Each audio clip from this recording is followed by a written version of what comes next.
మంగళగిరిలో ఎట్లా గెలుస్తాడో చూస్తాను నేను.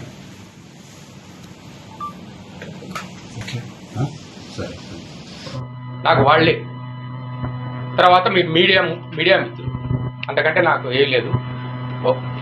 పార్టీ సంగతి అంటారా, జగన్మోహన్ రెడ్డి గారి మధ్య ఆయన మంచి అభిమానం, ఆయన చేసే సంక్షేమాలు చాలా నెంబర్ 1గా ఉన్నాయి. అది చాలా నెంబర్ 1గా ఉన్నాయి. ప్రతి డైరెక్ట్గా వాళ్ళు జాగ్రత్తనే. వాళ్ళు కనుక పిలిస్తే నేను డెఫినెట్గా పోటీ చేస్తాను, లేకపోతే నా పని నేను చూసుకుంటాను ఈ రోజు నుంచి.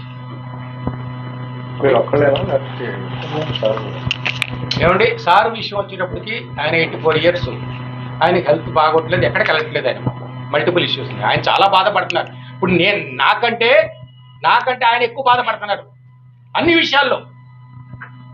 నేను ఎక్కడికి వెళ్ళను, నాకు ఓపిక లేదు, నేను ఎక్కడికి వెళ్ళను, వెళ్తే ఒక్కొక్కసారి ఉంటే 4 రోజులు ఇక్కడే ఉంటారు, ఒకసారి హైదరాబాద్లో ఉంటారు, డాక్టర్ చెకప్ అంతవరకే, అంతమించి ఆయన ఇంకేమీ చేయట్లేదు.